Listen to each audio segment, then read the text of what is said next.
All right, hey everybody, welcome to the Church Digital. I hope all my tech is working right now. If somebody can do me a favor and throw in YouTube chat if you can. Hey, we can hear you and see you fine. That will be good. I set up this stream in about 5 minutes.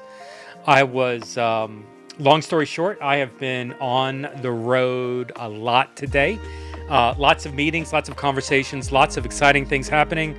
And, most people, to be honest, like take the holidays, take like December off, or, are really gearing up towards what's coming up with Christmas. And I have always been the guy. Hey, Sylvan, can you hear me okay? Just want to make sure you can hear me on YouTube. I have always been the guy that is jacked up and excited about the next year. And so December has always been for me, hey, let's gonna start January strong. And I tell you what, I am super excited about what is coming up in 25. Like there has been so much excitement centered around EDM, the equipping, some of the stuff that we're doing for the Church Digital. Thanks, Sylvan. Sylvan is telling me I sound great, and so it's always good to hear. Yeah, I like the sound of my voice. It's the former DJ in me. I used to be a radio DJ way back in the day. You're listening to KTCU The Choice 88.7 FM. It's funny, I play some modern rock radio right now, like for the kids. We were listening to, Soul Coughing Circles from the El Oso album, Massive Attack, Teardrop. Massive Attack was actually that Teardrop was the song for House, if you ever watched the TV show House. I love House, and I love Massive Attack's Teardrop. Both those things together is like incredible. But, neither of those things are really popular now in 2024. And so, So when I talk about kids, tell stories about me being a DJ to my kids, and they're like, oh, so that was back in the 1900s? And it doesn't help that the only thing I have from me on a recording of me is not on a CD, and it's not even on an MP3 digital file. It's on a cassette. Yes, I have cassette tape recordings. Like, remember, like the little 2 holes on it that you had to rewind? I have cassette tapes of me being a DJ. And so that's the only record of me, not a record, but I used to play records, used to spin vinyl as a DJ. That explains a lot that you used to be a radio DJ. Yeah, Sylvan's taking shots. That explains the boom arm. It's funny. Sylvan, I would say that if you look at every step of my career since my college days in the 90s, even some of the stuff that I did like in youth group, like in the early 90s, 1992, I had a calling to be a digital pastor. And like it's all led up to this. Radio DJ, my comfortability with put me in a public environment, I cannot communicate to anybody. Like it's very hard for me even to publicly communicate to a room of like 15 people. I just can't do it. The personality, man, Sylvan's ringing my bell, man. But the personality coming through, digitally comfortable in the environment, communicating, looking at the camera. You're not going to know this, but I've got a teleprompter, reading scripts like I used to read when I was doing radio, using the voice inflection, kind of overly dramatic.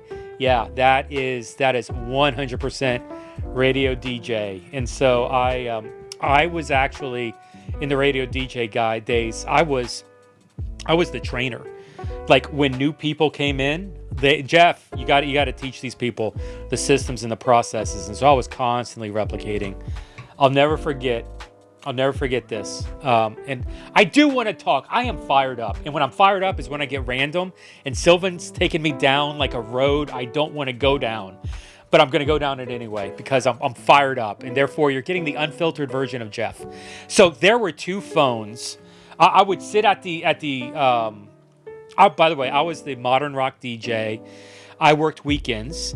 So I worked 8 p.m. Friday nights, 8 p.m. to 2 a.m. I had a 6-hour shift, 8 p.m. to 2 a.m. Friday, 8 p.m. to 2 a.m. Saturday. And then I worked Sunday afternoons from like I don't know, like 3 to 7, 4 to 8, 5 to 9, something like that, an afternoon shift. But it was 8 to 2. So 2 in the morning, I'm the freaking radio DJ. And let me tell you, there's some weirdos who are listening to the radio at 2 a.m., man. I had drug dealers, prostitutes calling into the radio station doing requests. People of ill reputation coming by the radio station to say it was a modern rock. It was not a Christian radio station. And so like, it was fun.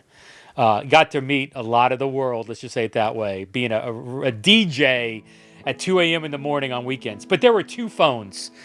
You'd sit down at the desk and there were like 3, if I remember correctly, there were like 3 CD players over here on the left. No, on the right. 3 CD players on the right. And then there were cartridges. It's kind of like 8 tracks that was used professionally back in the day. They were on the left. There were 2 or 3 cartridges. And behind me were all like the records and the vinyls. And then there was like a rack over here on the left that was all like the expensive gear and the rack mounted stuff that made the radio station run. But there were 2 phones, a black phone and a red phone. The black phone was on the right. And I'm going 817-257-7631. 817-257-7631. I am channeling my radio DJ from 30 years ago. I'm pretty sure 25. I'm pretty sure that's the phone number for KTSU The Choice. 817-257-7631. Somebody call that number and see if it's a radio station. If so, I was the DJ there. If they're not the radio station, apologize and then blame me. But the black phone, if somebody wanted to call in with a request, they would do that and you'd pick up the phone and everything was, hey, this is the choice, and it's a friendly conversation. Then there's the red phone. The red phone is, you've screwed up and you're in trouble. And so usually the red phone was like, there's a leader, like one of the other leaders or the station manager or the director. Somebody's heard you say something on air you weren't supposed to say, or you made a wrong announcement, or there's a technical issue. And I want to say the phone number for that was like 7731. It was like 1 digit off. So occasionally some people would screw up and misdial, but usually if you heard that the red phone ring, it's like F-bomb, you're in trouble. And so there was one night, my first night running solo. I had a certain process, which is why I was a teacher. I had a certain process because it was three CDs and 3 CD decks, and you had to like coordinate which one was which. And normally, maybe people think, hey, you're a DJ, you can play whatever you want. That's not true. No, it's not true. It's a regimented thing. You may be able to flex one song. You may be able to get like 2 or 3 minutes at the end of the hour to put in some song right before the station ID. But it is a very regimented, computer-driven now process. Back then it was computer-driven, but not to the level that it is now. So I did okay, I'm supposed to play this CD and then this one and this one and this one. So I got to go get the CDs, line it up, and make sure I'm playing the appropriate tracks to line up with what's happening. Well, the problem is, sometimes people, play random tracks, or they get, in my situation the first night, I got the CDs mixed up, which CD was in which deck. And it's a modern rock, so we play a lot of heavy stuff, right? And so I pushed play on the CD deck for what I thought was a song that was appropriate to play. And let's just say the first words out of the CD speakers was F you mother F, like total expletive off the chain. Like it was a pre-track to a heavy metal song that I should not have been playing. And the red phone rang 30 seconds later. The red phone, I picked it up, and I don't know if this is true. I was never able to prove this is true. But the station manager followed up and said, you're in a lot of trouble, because I got the FCC.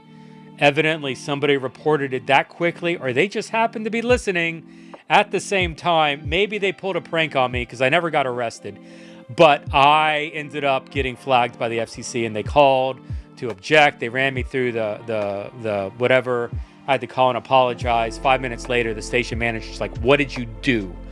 And I told him, and it was so funny. Like right after that, that's when it's like, I'm creating a process. Because if I can screw up so easily and push the wrong button and end up getting called by the FCC, then we need to make this whole thing, morally. And now it's like freaking everything's MP3 and digitized, and there's no more catalogs of CD decks. And we were playing like vinyl, and like it was, oh my gosh, Christmas was so much fun. I loved Christmas at the radio station. Modern rock, and we did a lot of swing, and we did a lot of folk Christmas, and it's good stuff. I'm looking here, and it's like my music background stopped. Why did my background stop? I'm not actually hearing anything for whatever reason, but I can at least click play on this, and hopefully it'll play through. Anyway, we're gonna have a fun time today. We are not going to talk about modern rock, although gun to my head, I would probably give you my top 5 artists that I listened to back in the day. If Stacy's around, I would be curious. I would actually be interested. Stacy, by the way, Stacy Knapp is associated with us with theChurch.digital. She actually was a DJ. Like I'm thinking more dance than radio, but I actually would be interested in doing like a song off with her, kind of comparing notes. She's got a more rich repertoire and history. To be honest, Whitebeard has an even richer repertoire and history. It was funny. Actually, I made a joke this morning. We've got here in Miami, in our backyard, we've got these, giant toads.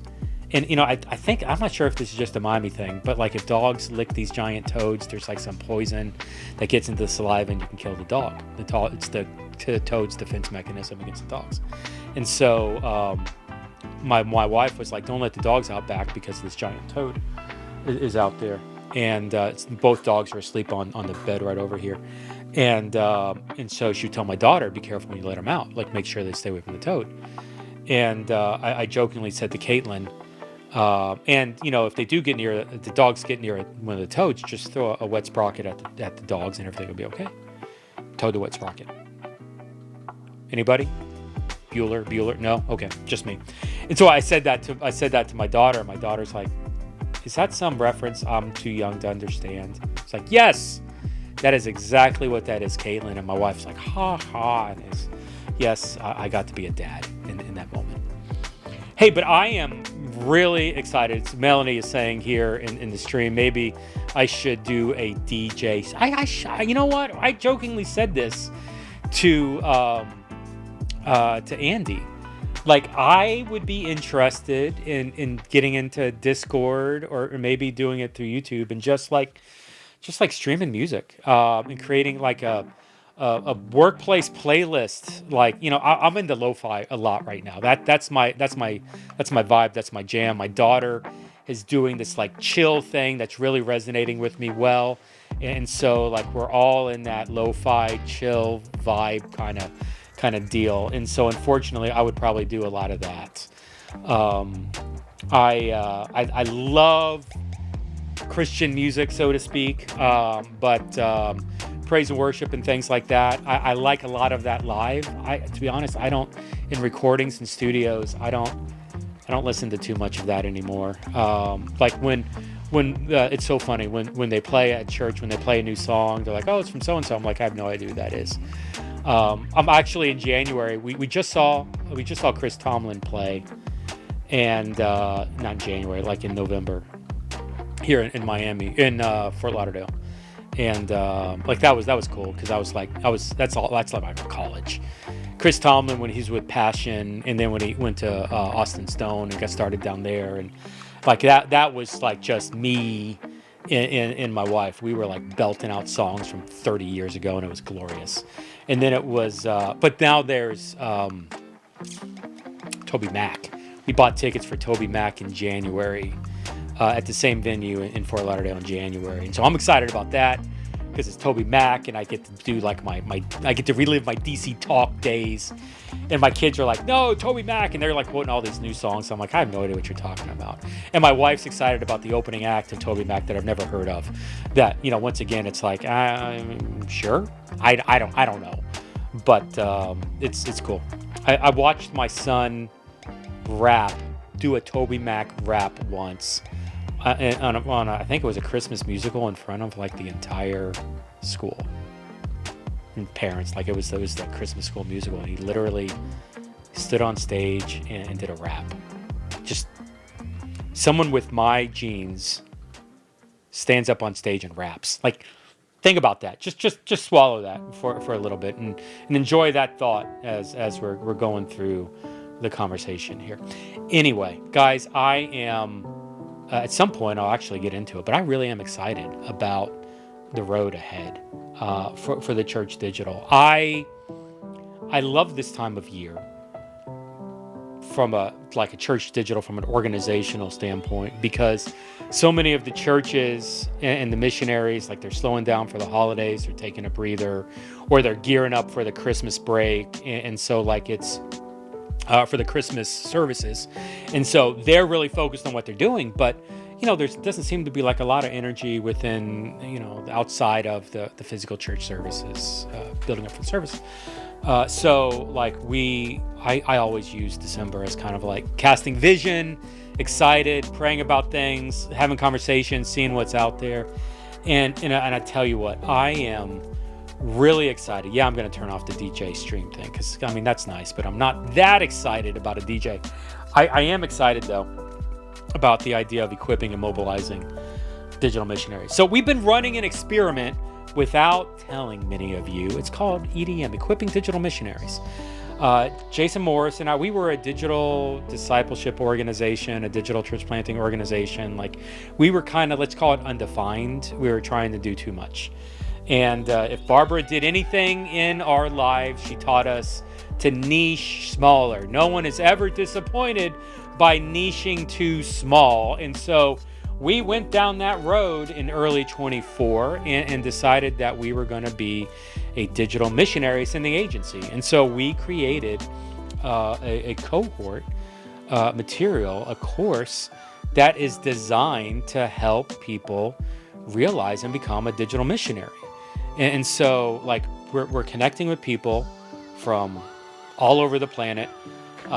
We are inviting them into a community. We're connecting with them through streams, through blogs, through social media, through conferences, through connections, through introductions, physical, digital, virtual. We're connecting with people all over the place. It's funny. We just had a guy come in from the Philippines. As a matter of fact, I think it was.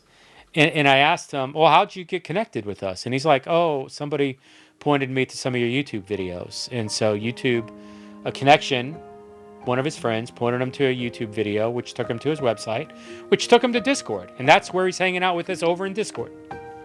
We hear that story hundreds of times. And many of the people that are actively engaged with us at this point can tell that story, where they found us directly or indirectly through personal or through Google. Hundreds of the conversations that I've had about digital missionary and digital church planting are all centered around, oh, I found you on YouTube. And so God bless YouTube. But we're ranking right now. We own YouTube, digital missionary, digital missions, digital missionaries, plural. There's a lot of that we're in the top 5, if not number 1. Yay, Google. So, that's the heart of this, is that we get to equip digital missionaries. And so we started this course, EDM, Equipping Digital Missionaries, and we launched it. We did a beta. We were supposed to do this quiet beta. We weren't going to tell anybody. Let's just get 6-8 people in this thing. Let's make it an in-house, people that like us, and just test it. We'll launch it later, but let's just do a soft launch. Well, the soft launch ended up being 70 plus people from 30 countries. There were people, it was funny, we just announced it in WhatsApp. It's let's at least try to get a global smattering of people And so there were people that ended up signing up from this thing that were like not from WhatsApp and not like, I still don't know how some of these people got connected, but we got 70 people from 30 countries going through this.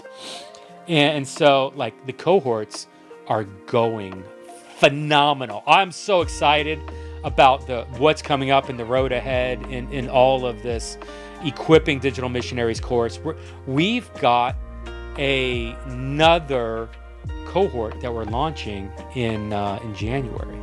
So we're launching cohorts right now. We're running these cohorts in time zones, America, obviously, Middle East, and Southeast Asia. India is another. We're Europe, Sub-Saharan South Africa. Those are the 4 cohorts that are running right now. We're launching actually 2 in America, so we've got 5 cohorts running right now. But we're launching another one in Oceania, the Pacific Islands, and Singapore, kind of that Eastern Asia route. And so that's starting up in January. I'll probably teach another couple in January as well. And so if you're interested in more information or on getting on the contact list for Equipping Digital Missionaries, more information as we're offering these courses, theChurch.digital/EDM, theChurch.digital/EDM for Equipping Digital Missionaries, not the that you're probably hearing right now, but the actual EDM, Equipping Digital Missionaries course. And so like we're halfway through the cohorts, so excited. The majority of people are sticking through. Anytime you do something, by the way, it's for free, but anytime you do something for free, you get people that sign up and then they fall away. But really excited about who we're and how we're connecting with these people. I'm getting great feedback. As a matter of fact, I was talking with a missions pastor today who is interested and is going through the cohort with me, and he's like, Jeff, I love what you're doing so much. My wife heard one of the videos, some of the trainings, just heard it in the background, and she's like, honey, what are you listening to? And he told her, and she's like, that's a great idea, I want to join it. And I was like, oh, have her join the cohort. I don't care. Like, that's great. He's like, no, that's okay.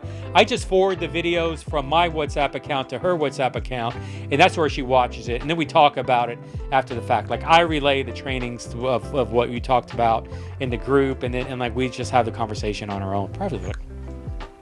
theChurch.digital, bringing marriages together. Love that. That's what we're doing here. But we're really discovering this new need of helping equip people to be a digital missionary. A lot of our people are now, if you're followed us on Twitch and you're in Discord, you're an explorer, you're an experimenter, you know how to do digital, and you just need like affirmation to think outside of the box. You're doing a great job. Keep doing it. Like, how can we help you with that? That's what you need. At least that's what you tell me you need.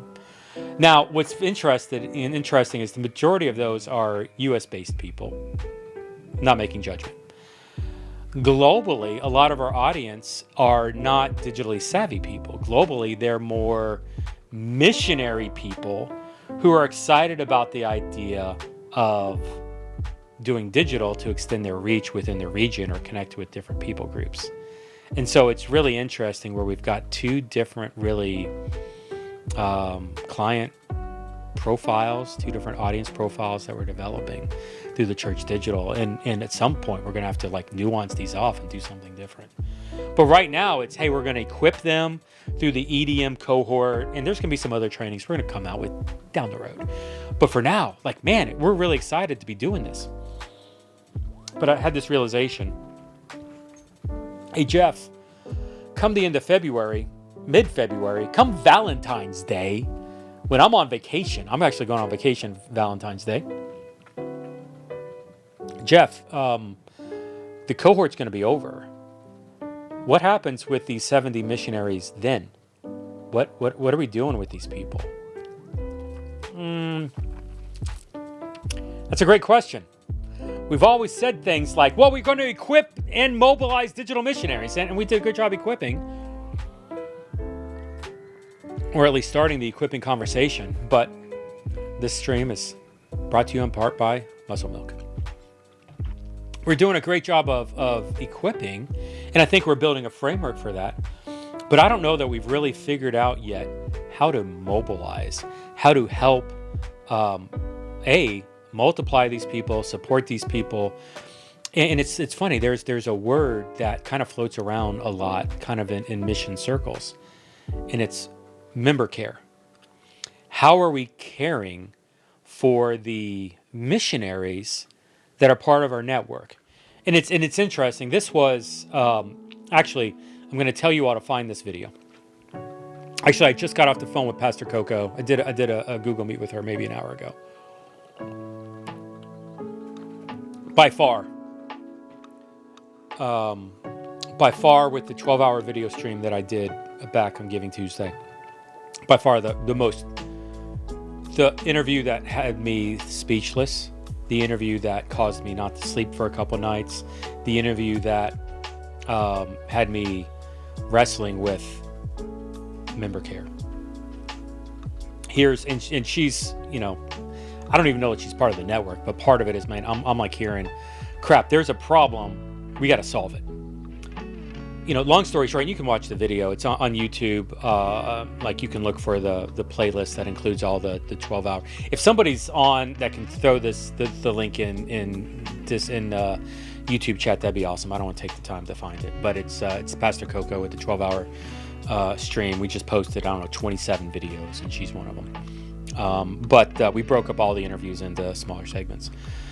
But what the heart of it is she's, a digital missionary in Final Fantasy. She's running a church in Final Fantasy. And Final Fantasy's got millions of users, tens of thousands regularly active on the platform at any given time. She's in the equivalent of doing ministry in, I did the equation of she's like in New York City. Millions of people are in New York City.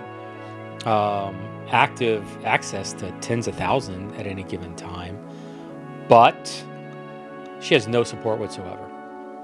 Okay, she's with VRMMO Church. I don't mean to speak ill of that, and I love DJ Soto, and I love the organization that's there. But in the grand scheme of things, I'll say it this way: she needs help. She needs manpower. She needs help adapting volunteer culture. She talked about this. Like, she needs people to preach.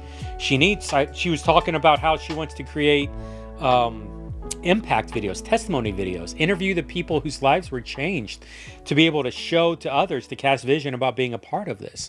She needs people to come alongside. I cast the vision about a missions team. What if we sent 4 people to invest in the culture of your church, invest in the lives of the people there? They may not even know Final Fantasy, but at least they're willing to contribute to the environment of what's there for a month, just to try to be a shot of adrenaline.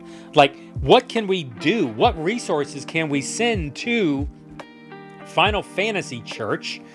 Pastor Koko, how can we come alongside and help? Pastor Koko feels overwhelmed by the day-to-day. I get it. When you're overwhelmed with the day-to-day, you're never at a place where you can lead. But if we can come alongside and free up the leader to fly higher, well, now they have the ability to create some systems, develop relationships, create culture, establish culture, and do things that's better for the organization. Pastor Koko, how can we help? And it's interesting. Normally when you think member care, when it's okay, how are we, what are we doing? Counseling, check-ins. How are we financially helping them raise funds? Do we have an emergency fund available in case we have to pull somebody out of a country at any given time? It's a lot of that, and so we're doing that, even reporting and all these really interesting missionary type things that are normally done. I called up Leighton, and this is fresh. This conversation happened, 30 minutes ago. And this is the reason I was a little late starting the stream, because I was on the phone with Leighton, Flat Cap. And I was like, Leighton, I don't know what this is. Like I said, you're getting unfiltered Jeff here. This is me there's a problem and we got to fix it.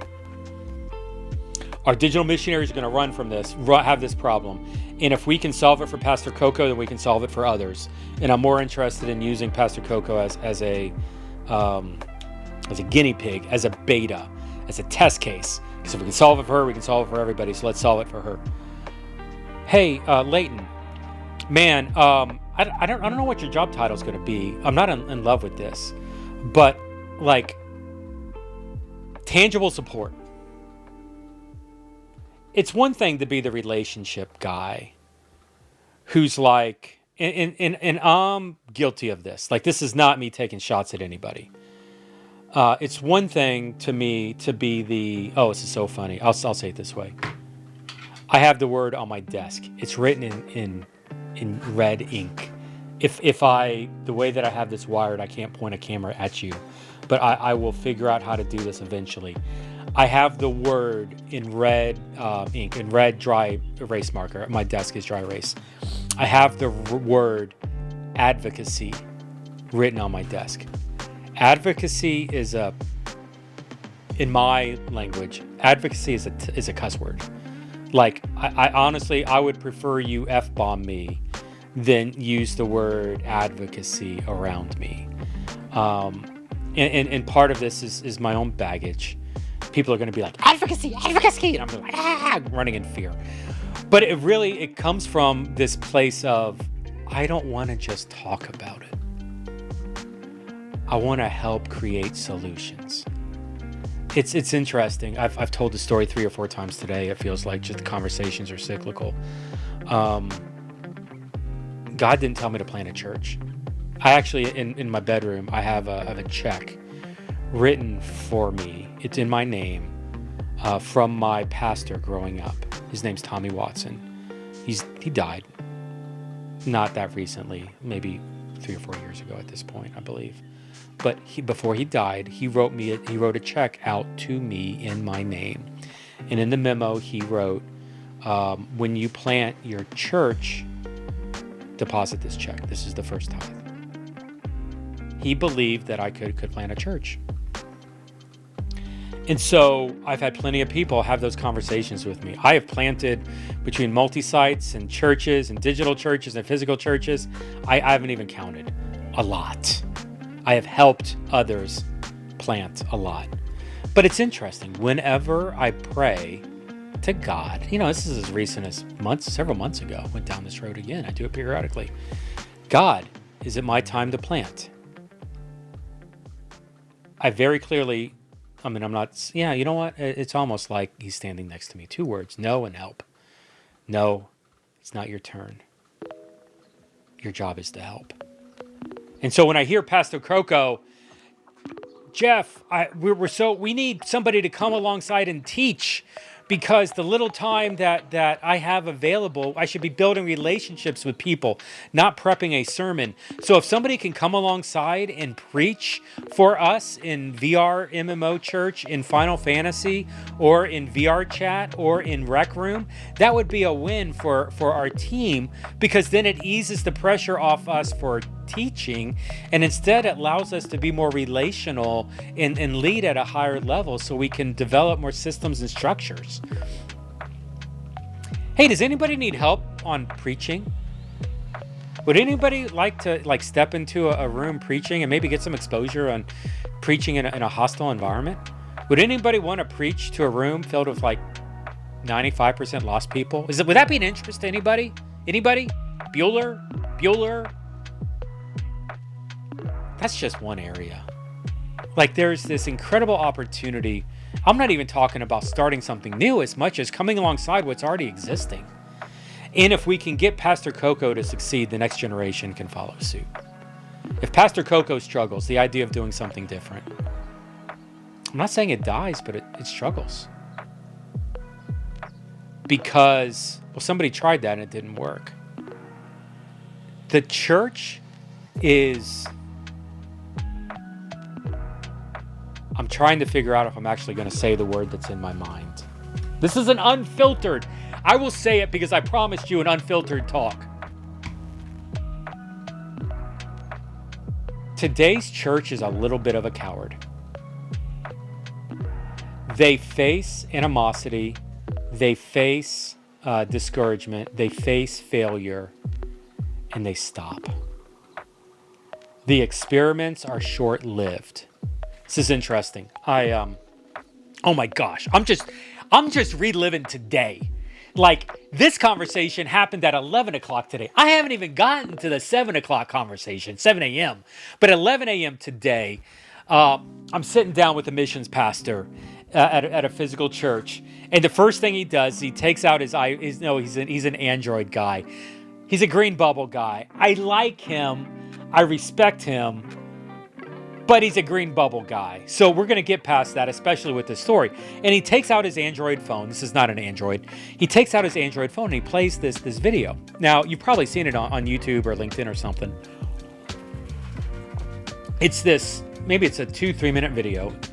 And it's Steve Jobs on the top and Steve Jobs on the bottom. So it's two different videos of Steve Jobs. Steve Jobs on top is him. It's a video testimony of 1983. The Lisa computer is out. Apple II is around. And Steve's talking about it's his passion. It is my passion to see this technology packaged so that it fits inside of a book so that we can carry around this tech. This is the era where mega computers were the size of rooms. This is the era of tape. This is not the era of internet. This is the era of, like, this is before Macintosh. This is before the iMacs. 1983. I was 6 years old. This is floppy disk. 5 1/4, not 3 1/2. Somebody's like, 5 1/4. Google it. Steve Jobs is casting vision about a computer you can carry in your hand. That would be the size of a book. That's powerful, and he's describing what the future is going to look like. The video beneath that, while Steve's doing his monologue from 1983, is Steve from 2008, 25 years later. He's not talking in the second video. Dude's just holding up, many of you are going to say the iPad. He's just holding up the MacBook Air. Essentially, I think it was a MacBook Air, a Pro, whatever, MacBook Air something. It's the laptop. 25 years down the road. I mean, if you think about Steve Jobs' history, Steve was fired from Apple, unceremoniously dismissed. Dude started Next Computing. Dude bought Pixar. Dude, did not quit, did not bury his head in the sand, did a bunch of other stuff, and then unceremoniously came back to Apple and went crazy. Dude invented the iMac, which was a huge success. Bondi Blue. I had 2 or 3 Indigo Blues over the whole candy apple things that they sold. Candy apple, no pun intended. So dude had some success. It was shaping computers. Dude had some failures. Anybody remember the Newton? No? Some of you do. Google Newton, N-E-W-T-O-N. Not that Isaac guy, the Apple Newton. Not the apple falling from the tree that hit Isaac Newton, but it was the Palm Pilot. It was the Palm Pilot computer when the Palm Pilot came out. It was the predecessor to the iPhone. Just call it that way. It came out in the 90s, early 90s, mid 90s. Remember when Steve Jobs came out with the Apple digital camera? It literally took photos of a digital. It was like the pixels were like 320 by 240 or 240 by 180, super small resolution. And because of the technology that was available, it stored it on a instead of film, it stored it on a 3.5 disc, 1.44 megs. Think about it. You're literally using film that's a 1.44 meg floppy disk, disc. And so you take 10 photos with quick, I think it was called quick take camera, and do it. 25 years later, 30 years later, this blows it out of the water. But you got to get to this. You like the branding there? You like that? You got to get to this. And you got to experiment. You got to try something different. There has to be support for those along the way. theChurch.digital, we're here to help in that. And what I told Pastor Koko is, I get you to succeed, I can get others to succeed. We're going to help you so that we can help others. We're going to build the teams with you so that we can help others develop the same teams. We're going to apprentice people through you. We'll do interns through you that'll help grow others. And if they want to stay with your church, or if they want to go start off their own thing, you got to be okay with that. She's like, yeah, I love that. Awesome. We're going to figure that out. Whether that's, VR, whether that's gaming, whether that's streaming church, whether that's a digital micro. We want to see these ideas multiply. This is so funny. Some of the questions centered around the Church Digital and this move to digital missionary sending agency. And maybe that's not the right words, but so much of the questions centered around this, and a couple people, hey Jeff, why do you hate multiplication so much? Why are you not really interested? When you were at discipleship, you were so driven by multiplication, but you're not anymore. Well, no, we are. Very much so. I don't know that I'm screaming multiplication from the rooftops, but I want to see 50 Pastor Kokos. I want to see so many churches in Final Fantasy that, I want to finish that sentence. I want to see a ton of churches. I want to see mission work in Final Fantasy. I want to see people say, my life was changed playing a video game. I wasn't expecting to meet Jesus in the midst of whatever the other characters that are in the plot line of Final Fantasy. But instead of beating the big bad, I found Christ. By the way, some of those stories already exist. We're just not hearing them. So how can we help these churches tell a better story? How do we come along that? I love this. Tyler is saying, gotta try something different. My church is trying to start something completely different for us and launch a fully online prayer service to reach those near us. Listening to you while I brainstorm. Tyler, I love that.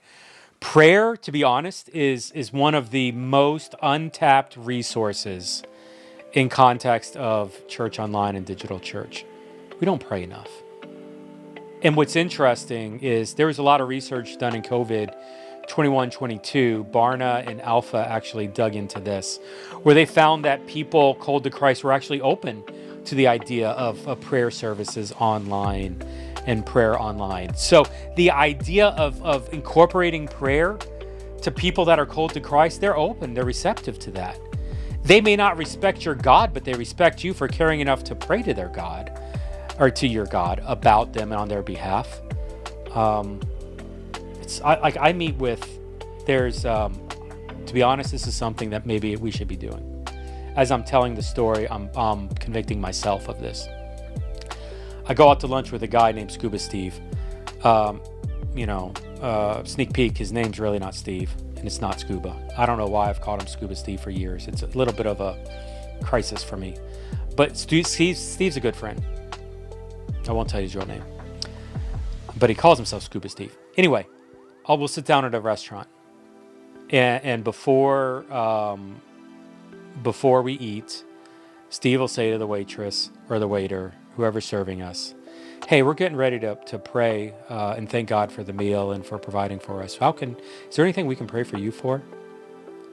I cannot tell you how many gospel conversations I have seen come from Scuba Steve off of that simple, and I'm using the word line. I don't mean it like in a manipulative way. Scuba really genuinely cares for people.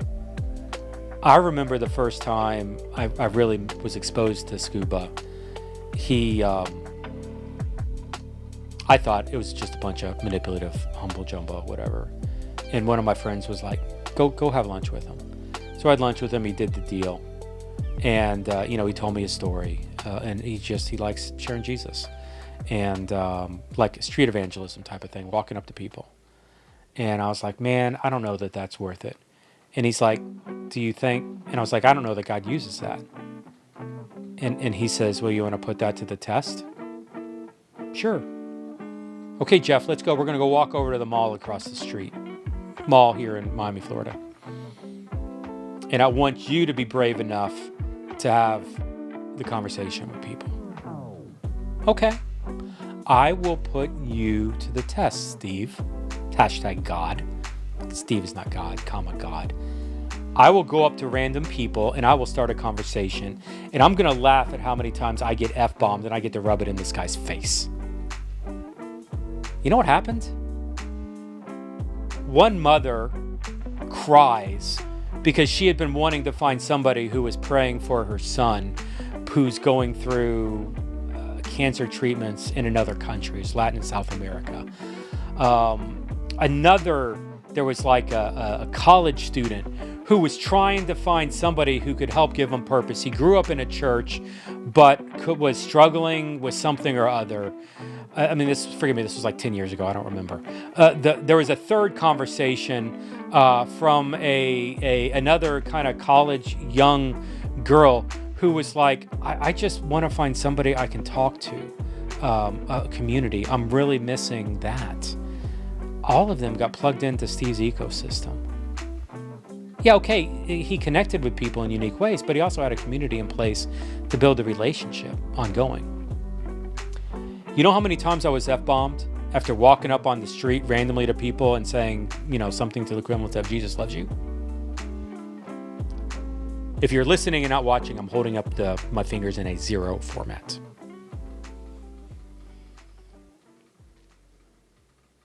It was revolutionary for me.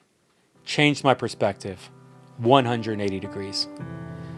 Yes, there is purpose in intentionally aiming seeds, but to think that God can't use divine intervention is something that I no longer believe in. I think God uses many different ways, which is why I think it's so important to Tyler's situation here that we try something different in order to reach someone different. Tyler says here in the comments as well, let me go ahead and say that, there are so many people who have a predetermined idea of what the stereotypical church is like. People need to know that real people want to genuinely love them. Hey, Tyler, that's spot on right there as well. There is a very strong, stereotypical is an unfortunate word to say, but it's a little bit of the truth, right? Like there's this perception that the church does not care about them, and there's an opportunity for us to show them wrong. To be honest, that's actually what happens. Was interesting. We're talking about supplying volunteers into some of these gamer-friendly environments, in the virtual reality environments. And the one thing Pastor Koko said is, Jeff, you've got, it's like whoever's coming to preach in virtual reality, and especially in VR chat, it's the wild, wild west. You got to be comfortable with being heckled. You got to be comfortable with being interrupted. You got to be comfortable with avatars running around naked. You got to be comfortable with being disrupted. You got to be comfortable with LGBTQ coming in saying God sucks. You got to be comfortable with, she even used the example, you got to be comfortable with Christians calling you, she's talking about when she's preaching. You even got to be comfortable with Christians walking in the room and screaming, don't listen to her, she's a Jezebel, and yelling at her and cussing her because she's preaching, which is not what women should do. Christians suck, by the way. I just kind of wanted to throw that out there. Somebody don't turn that viral. Actually, I don't care. Turn it viral. The church is a coward. We want to go with the people that can run. If you were to ask me, Jeff, what's the goal of the Digital? I want to create a new model of church. It's interesting, Tyler, you're talking about there's a predetermined idea of what the stereotypical church is like. I agree. I want to do something different. And I want to be able to prove that something different is a stable idea. Like, how micro churches are a thing? Like if you actually keep up in like church planting circles, especially in America, but even at a global level, the idea of doing house churches or micro churches, a minimal ecclesiology type of thing, it's really popular. It's growing more and more so. And what's really interesting is that idea was actually brought about that's an idea back from the 1970s and 80s. but it was kind of restored in the early 2000s by guys like Brian Sanders, Rob Wagner. Brian Sanders, Tampa Underground. Rob Wagner, Kansas City Underground. Like, these guys developed a new model and improved that it worked. And as a result of that and some other things, there's almost this new movement of gospel-centric, Jesus-grounded, relationship-savvy, small churches flourishing in America. What's actually happening successfully, I would argue, is some of the microchurch movements in America today. To be honest, I am looking forward to contributing to that at one point. Sylvan's commenting in here. He's not taking pot shots at me anymore. I think this is a little more grounded. And the great thing about digital is that the gospel content and connections can be made to minister directly into the mess people are living right wherever they are. Sylvan, to do what you're talking about. It's so good, Sylvan. I love that. But to do that, you have to have relationships. This was something I told my guy at 11 o'clock today, this missions director. I would challenge your digital pastor to know 100 people digitally that are not physically connected to your church. Like, build relationships with people online. Have that be the thing that they fall back on, the relationships. To be honest, I would challenge that for the people sitting in the pews too. Build relationships, have 100 relationships that have nothing to do with your building. To be honest, how many of us join that physical building and the ecosystem of friends kind of envelops it? What's the saying? Here's the church, here's the steeple, open the doors, and there are the people. Why the crap are our people in the building? Like, this was, I used to say this when I was an XP in that role. I'm not interested in campus pastors. I don't want pastors hiding in the safety of the steeple of the church building, only doing ministry to people that are inclusive enough to walk into the front doors. I want community pastors. I want people hanging out at the coffee shop, going to the bars, cigar bars. I want people meeting in restaurants. I want like Joey Santos, who's literally bar pastor, who's, man, I'll be pastor to the people who come into the bar. I'll be pastor for the people who work here. And oh, by the way, do you need somebody to teach the bourbon group? I'll be happy to do that too. Joey really likes his bourbon. Don't at me. But that's part of this, right? This is so interesting. Sylvan, I'm just reading the second half of this. Where they are in heart and where they live. They don't have to leave their home to be churched or to be ministered to. That, Sylvan, man, you're owning this for me today. That right there is what nobody's figured out yet. Jeff, it's lazy people who are living on their couch. We need to be counting. We need to be discipling people who are not staying at home in their underwear, Jeff. Cowards. Could you imagine what we could do if we actually created a discipleship system and a process and a structure that let you invest with people that you weren't in physical connection with? If we were actually okay with that? Could you imagine the people that we would be reaching out to, that we could be discipling?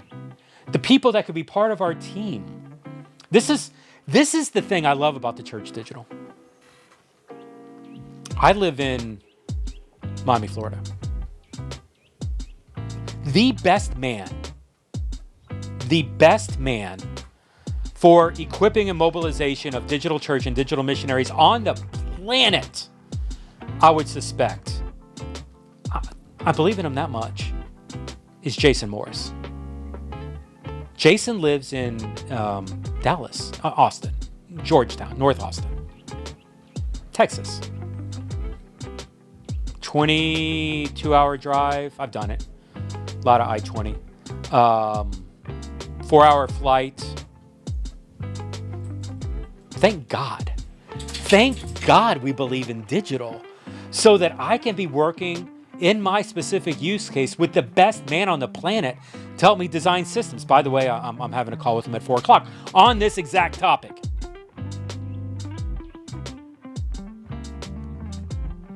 We should be leaning into that. I was having a conversation with a missions organization, and it was, well, we really believe in physicality, like having our employees work in the same physical area, but we're really passionate about digital discipleship. I'm not sure you can say both of those things at the same time. I'm sorry. If you're really passionate about discipleship, then digital discipleship, then you understand that you're not limited by physical reach, which means that even the people you're working with need to, if you're always having that fail safe, well, then it's a but, and then it's a or, and then you'll never be bought in. As you're leading your teams and your organizations, don't be limited by who's accessible. Dream big. Think outside the box. Cast a vision so strong. We've been talking about this in EDM this week. Cast a vision so strong that people want to follow. Listen, you shoot for the stars, you get to the moon. Moon's a pretty freaking awesome view, people. Nobody's disappointed if you make it to the moon. Go big. Watch and see what God can do. There's a Experiencing God quote. Look and see where God is moving and join him in his work. Henry Blackaby, if people would, I always forget the second half of this. If people would set aside their selfish ambition and vain conceit, and look and see where God is truly moving, the world would be changed. I may have butchered the selfish ambition and vain conceit, I know. And look and see where God is moving, I think is it. The world would truly be changed. That's the heart of it. That's the road we have. The Church Digital, we want to equip you to do that in your context. And we want to mobilize you. We want to help you on that with check-ins. What's the emotional, spiritual, mental, physical wear and tear on a missionary doing something different? I can tell you what the wear and tear on me was, so I know firsthand.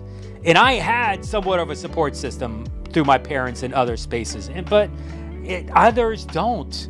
And we want to come alongside and we want to help you with that support system from a mental, physical, emotional, spiritual level. We want to help train you and get you connections to others that are in that space. We want to provide financial resources. I am not a bank. If I could write $1 million check to everybody in the network, I would. Nothing would make me happier. I would not even write one for myself. My wife would tell you that. Everyone else needs to get paid except Jeff. That's her words. It's another conversation for a different day. But it's for me, I can't do that. But we can provide training, coaching, and resources so that you can individually fundraise. We've got missionaries that are individually fundraising through the Church Digital. And so providing even coaching, individual or organizational for that. There's so much partners that I've had conversations with, and I cast vision towards what we're doing with digital missionaries. I've literally got a lineup of people. How can I help? This is the magnitude that we're bringing into the network. God told me to help, and so we're going to help. Here's what I need you to do. There's a lot of you that are hanging out on the outskirts. We call them lurkers. I love you. We want to get to know you more. And we want to go beyond being an advocacy group that just talks about something. We want to actually do something. And so we're going to help you and those that want to be helped launch, do, go, share, whatever it is that you want to do. I need y'all to connect with us. And I really need you to take the EDM course. Equipping Digital Missionaries is the front door to all of this. Take it, learn about our network, get some of the trainings. Some of it is going to be a surprise for you all. Some of it's old hat maybe. But what it does is it normalizes terms and strategies across the board so that we can better help you. We can be speaking the same language. And you know, the guy in the Middle East who's working alongside the guy in Europe who's working alongside the lady in Singapore, who's working alongside the person in Cuba.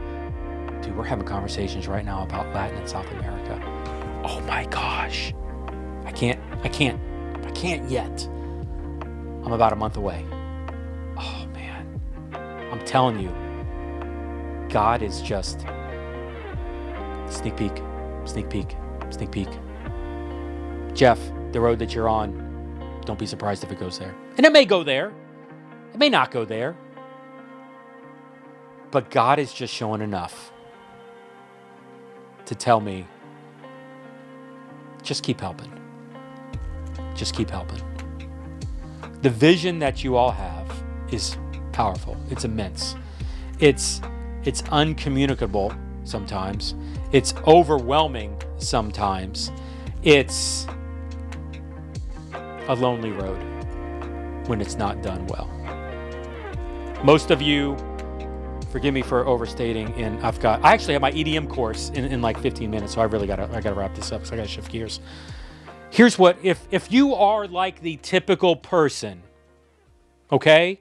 If you're like the hundreds of these conversations that I've had, if you are like the 1,000 of these conversations that I've had at this point, this is what you would tell me. Hey, Jeff, my church, man, they really struggle to think like I think. They really are, they can't think outside of the box. I've talked with some of my denomination or my network, and they may be interested, but they really don't want to put funds. And Jeff, I'm not even sure they want to put money or time into this. Like they don't want to experiment on digital. It's all trying to support physically. I talk to my friends and my spouse about this, but to be honest, like they've never seen the model work before, so they don't know if this is a good idea or a bad idea. And so, like, I don't know whether I should do this. I don't know if it's going to work. I don't know how to get help. I don't know what to do, but I feel like God's calling me to do something, even though no one around me really is supporting me right now.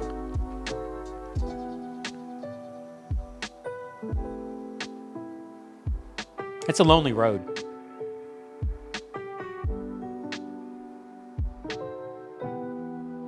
We're literally here to equip and mobilize people doing probably exactly what you're doing.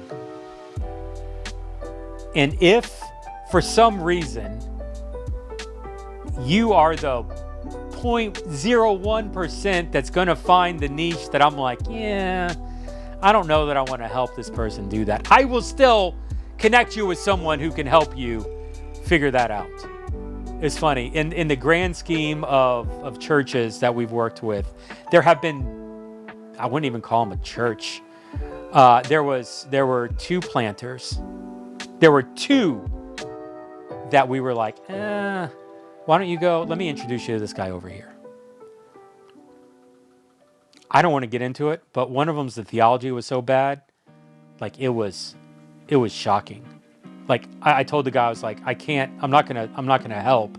I'm gonna pass this on to someone that's more excited about what you're doing. But I want to give you like applause, because if you really believe the level of craziness of what you just described your theology as, like if you really believe that, then holy crap, you've got guts. That's a side conversation. Look, we want to help you. Check out thechurch.digital/EDM. I think I say that like 25 times in this broadcast. Thechurch.digital/EDM. That's the front door to really getting connected into this network that we're developing of digital missionaries. Hang out in the community, enjoy the resources, enjoy the what's happening on the outside, the content, the community, the streams, all of this. You want to be part of the family? You want to get invited over for Christmas dinner? thechurch.digital/EDM. So Tyler is saying, thank you, Jeff. Needed this today. Literally showed up, walked into this room 10 minutes before I streamed. Like I said, just hooked it up real quick. Had no idea what I was saying. But I am encouraged that you're encouraged. Thank you, Tyler. Sylvan, thank both you guys. Thank you for hanging out with us today. Melanie as well. Anybody else that's around on the outskirts, always happy to do this. Let's do this. If we can help you along the way, if I or anybody at the Church Digital, hit us up on Discord or WhatsApp.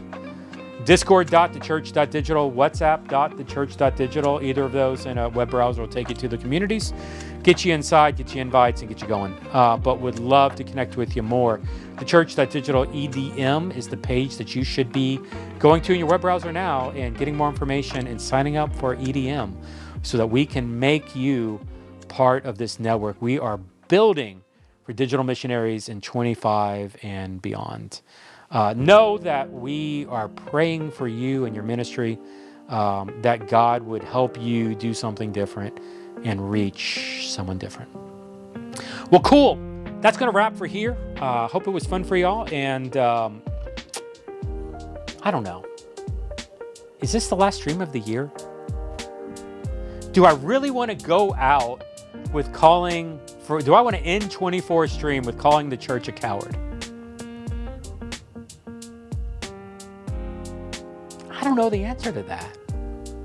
I may do a poll. I'll do a poll.